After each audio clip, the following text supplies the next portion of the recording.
Hi, everyone. Happy Hump Day. It's February 26th. I'm Jennifer Palumbo, along with Seth Phillips. It is Ash Wednesday. The season of Lent has started. It's finally begun. That is right. Yes, the days between now and Easter, when we're really taking in what it is to be just a Christian and in that spirit. So yeah, no, it's that time. It is. Also, for those who may not be Catholic, it is time for the fish sandwich craze. Which happens to be a lot of people. I mean, you were just talking about it with everybody behind us.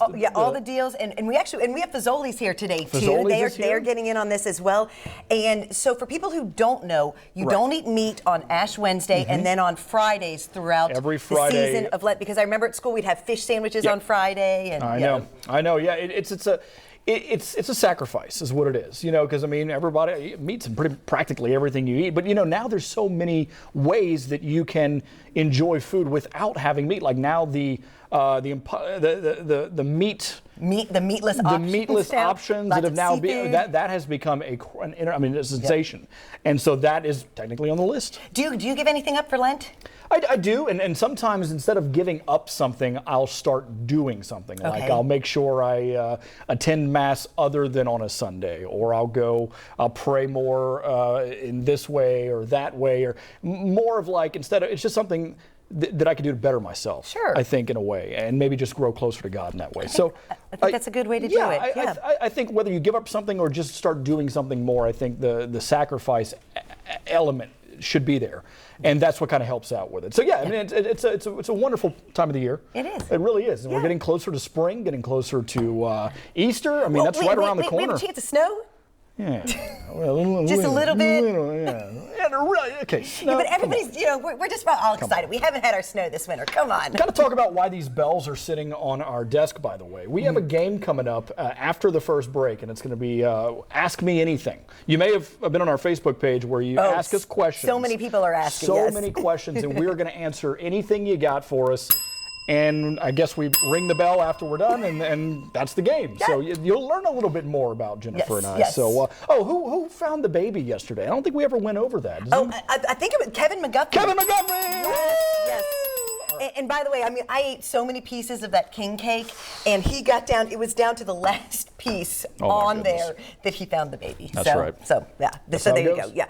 Okay. Another thing that people are talking about today, of course, the UK game. True Blue fans, though, are not feeling the blues. After another big SEC win, 8th-ranked Kentucky, Cats are on a roll, winning their 7th straight game last night. They beat the Aggies 69-60 in College Station. Manuel quickly, another huge game. He had another career high, 30 points. He made 8 threes, making a very strong case for SEC Player of the Year. But this is what fans are also talking about. ESPN's coverage of the game. Did you watch the game at all last night? Okay. They spent a ridiculous amount of time showing this. The split screen of the game with Aggies coach Buzz Williams jumping up and down on the sideline. They also wasted a lot of time plugging books, talking about sideline reporter Marty Smith's wardrobe. I mean, all of these things are fine if Kentucky was winning by 30 points. But, with 5 minutes to go in the game, I want to see the game. I want to know how many fouls Nick Richards has. I don't want to hear them plugging books. What was the score at that point? It was still a close game. There's 5 minutes left. I think it's covering up the score, but there you go. So 10 points. Game. But still. Which is not anything that's the game is not in hand at this point. Well, and Buzz Williams was on so much. And at one point he took his vest off, and it was a Bruce Pearl scene. Okay. The man was drenched in sweat. Of course. And people were also commenting on his, his pants that were, I know that the short pants are a look, but his are, a little bit of I felt like a little bit of the flood look going on there. But him jumping up and down, I just want to see the game. And also, maybe ESPN, look at him down there, under the basket. If Coach Cal had done half of what he was doing last night, he would have been thrown out of the game. Why didn't they do the split screen with Cal? Exactly. Why did they just give him all the time on the split screen? I guess they thought because he was entertaining. Okay, but does Cal do all the cool dances that he was doing? See, that's the thing. I know, but I don't need to see it. No, but he's putting on some show over there. So they're like, we got this new split screen that we gotta just really promote quite a bit. Yes. So let's just he's the most animated person other than the fans over there, so let's just put it on him. And I guess he didn't disappoint. Well, and the problem was that they were talking about him instead of talking about the game, so it was just, I mean, that kind of takes away from it. Yeah, it was just. It's almost as if ESPN were just like, all right, we know the Cats are going to win this game, so let's just kind of get things along, move it along, if you will. If they bring this back for the Auburn game on Saturday, though, if you see the split screen of Bruce Pearl, there are going to be burnt couches all over the city. You believe it. All right, let's take a look at what's going on right now. Fayette Mall will be enforcing a youth escort policy, which requires all mall visitors under the age of 18 to be accompanied by an adult during certain nights of the week. It will go into effect on March 20th. The policy requires all juveniles to be accompanied by a parent or guardian who is 21 or older on Friday nights and Saturday nights after 4 p.m. A spokesman says the hope is the rule will stop the rising number of unsupervised young adults hanging out at the Fayette Mall and causing disturbances. The policy does not extend to teens who work at the mall. They will be issued identification that indicates they are working. So, what are your thoughts on this? This is interesting because I know a lot of parents who, this is a thing. They drop their young people off at the mall and, maybe they shop, maybe they just go there to hang out. When I was a kid, I remember my parents, we would go there with our friends and, if you live in a place where there's maybe like not a lot of things for young people to do. But that being said, I also understand the need for this rule, because we've seen some of these disturbances at Fayette Mall. And I think the Friday and Saturday night rule, they're not making this 7 days a week. Right. And so, it's just, you're not going to be able to dump your young people off there, and that will hopefully cut down on the issues that they've been having. It's funny how different places have things like I'm sure there were teens at the mall where I grew up, but that's just not something we did when I was a kid. No, there was nothing to do. I mean, we didn't have any money, so we couldn't go shopping. Right. We would just go to the food court and eat some Chipotle, and then what else you got? I mean, we can go walk around and look at the Spencer's was a popular.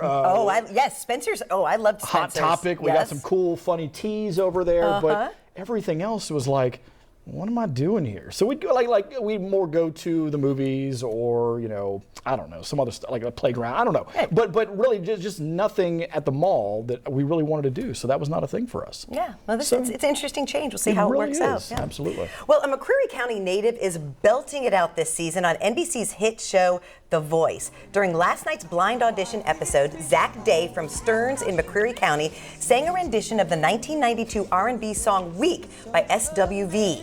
Multiple judges turned their chairs for the 25-year-old Eastern Kentucky University student, which is a good thing because he had to put his education on hold in order to compete on the show. Both judges, Kelly Clarkson and John Legend, wanted Zach to join their team, but ultimately decided that Legend would be the best coach. Hey WBIR Knoxville, this is Zach Day, and I am on Team Legend this season on The Voice. So I'm representing my hometown of Stearns, Kentucky, and I'm super excited to be here. Thank you for the support, and keep watching. We'll be cheering for him. Judge John Legend tweeted, Zach's performance was thrilling, profound, and monumental. Kelly Clarkson called him so extraordinary and remarkable. You can cheer him on by watching The Voice Monday nights at 8 right here on LEX 18. And Claire Crouch will have more on Zach later today on LEX 18 News at 5. I love when there's somebody from the viewing area that we can root for, so we will be cheering for Zach Day. Absolutely, and beautiful hair, I must add. He is rocking the locks. On top of that, when you can make Kelly Clarkson sing and then do her little hand thing that she was doing, very you excited. know you're doing well, all right? So, yeah, it's going to be fun watching them throughout the entire process. Yes. Well, there's a new high-tech lie detector test that could make the polygraph machine obsolete. It's called Eye Detect, and it analyzes eye behavior using an infrared camera during a series of questions. Lie detector examiner John Larkins travels the country teaching law enforcement experts how the technology works. According to Larkins, there are 2 law enforcement agencies in Georgia already using Eye Detect. He says the device is correct 90% of the time. 90%? Wow. Okay. Yeah, have you ever taken a polygraph?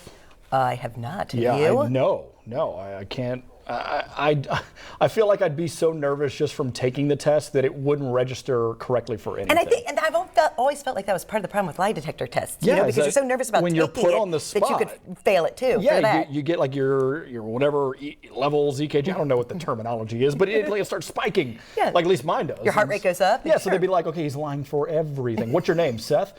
He's lying. His name obviously is not Seth. Yeah, it's weird. Chipotle unveiled the third iteration of its queso. I didn't know it had 2 to begin with, but that's great. The fast casual chain first added the melted cheese dip to its menu in 2017. Customers complained its texture was a little too gritty, so it released a tweaked version a few months later. Now it's launching a whole new recipe with a big visual difference.